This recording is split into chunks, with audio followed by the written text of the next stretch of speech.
नमस्कार, फाइटर समाचार में आपका स्वागत है। पेश आज 12 मई बुधवार शाम 6 बजे राजस्थान की खास खबरें।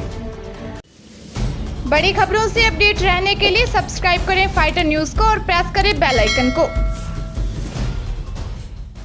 बाड़मेर जिले में बेकाबू हुआ कोरोना कहर बरपा रहा है। जाखड़ों की ढाणी सनावड़ा निवासी एक परिवार में दुखों का पहाड़ टूट पड़ा है। 2 माह पूर्व पिता की मौत के दर्द को परिवार भूल ही नहीं पाया था कि उसी परिवार के 2 जवान बेटों ने दम तोड़ दिया। जाखड़ों की ढाणी ओपनवेल निवासी मानाराम व जेहाराम दोनों सगे भाई हैं।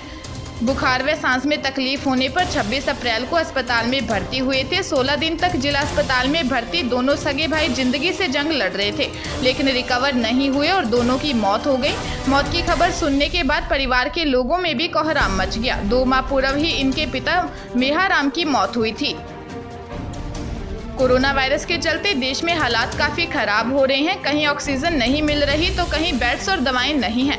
कोरोना संकट के बीच केंद्रीय स्वास्थ्य मंत्री डॉक्टर हर्षवर्धन आज वैक्सीनेशन को लेकर जम्मू कश्मीर, उत्तराखंड, हरियाणा, पंजाब, बिहार, झारखंड, ओडिशा और तेलंगाना के स्वास्थ्य मंत्रियों के साथ एक बैठक करेंगे। मिली जानकारी के अनुसार स्वास्थ्य मंत्री कोरोना पर भी राज्यों से चर्चा करेंगे। कोरोना का कहर देश में इस कदर है कि यह महामारी दिनों दिन बेकाबू होती जा रही है। दौसा जिले के लालसोट के मंडावरी थाना क्षेत्र में घर से घुसकर महिला से दुष्कर्म का मामला सामने आया है।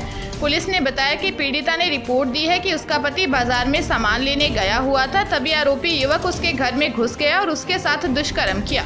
पुलिस ने मामला दर्ज कर जांच शुरू कर दी है। पंजाब के रूपनगर में सरकारी वेटनरी अस्पताल का गेट बंद होने के कारण गरीब बस्ती में रह रही एक गर्भवती महिला का नवजन्मा बच्चा मौत के मुंह में चला गया, जबकि दूसरा बच्चा बचा लिया गया।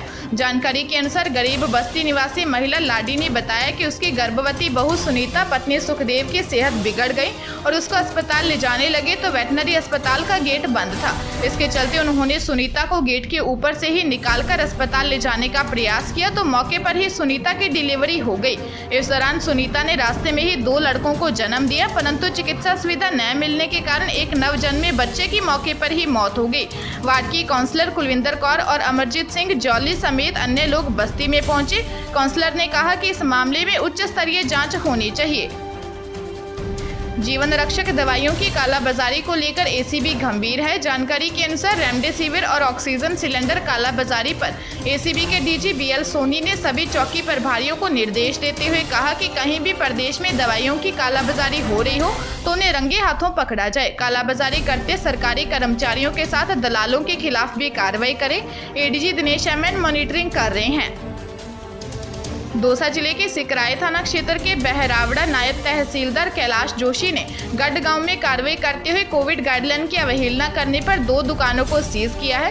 कैलाश जोशी ने जानकारी देते हुए बताया कि कपड़ा व तेल स्पेलियर मशीन की दुकानों को गाइडलाइन की अवहेलना करने पर सीज किया गया है। चूरू जिले में नवनिर्वाचित रतन नगर चेयरमैन सत्यनारायण गुर्जर का बीमारी के चलते निधन हो गया। मिली जानकारी के अनुसार चेयरमैन सत्यनारायण गुर्जर करीब 15 दिन पहले बीमार हुए थे, जिसके चलते उनका अस्पताल में इलाज चल रहा था, जहां आज उनका निधन हो गया। बता दें कि सत्यनारायण भाजपा से निर्वाचित थे। उपनेता प्रतिपक्ष राजेंद्र राठौड़ ने उनके निधन पर ट्वीट कर शोक जताया है। भरतपुर जिले के गुलाल कुंड में 29 वर्षीय gold medalist solar engineer Krishna Mohan Kaushik की बीमारी से मृत्यु हो गई। वह 30 अप्रैल को गुजरात के राजकोट की इंजीनियर सौम्या जोशी से विवाह करके 1 मई को ही अपनी बहन और नवविवाहिता पत्नी के साथ भरतपुर लौटा था। मृतक के पिता अवधेश कौशिक बोले, सोचा था कि बेटे की शादी की खुशियां बहू के घर में आने पर ही मनाऊंगा, इसलिए बेटे को शादी करने के लिए उसकी बहन के साथ राजकोट भेजा था, लेकिन बीमारी ने 12 दिन में ही खुशियां छीन ली। बहू के हाथों की मेहंदी नहीं हटी थी कि बीमारी ने उसका सुहाग उजाड़ दिया।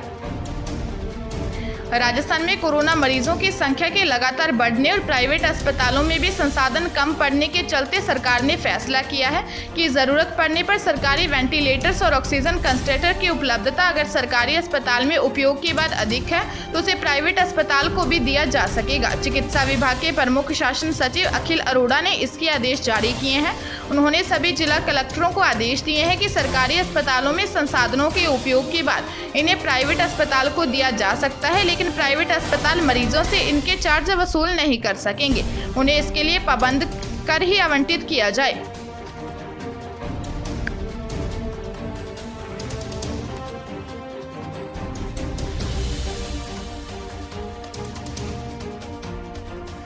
ताजा तरीन खबरों के लिए फाइटर न्यूज को सब्सक्राइब करें और बेल आइकन को प्रेस करें ताकि नई न्यूज अपडेट होते ही आपके फोन की घंटी बज जाए।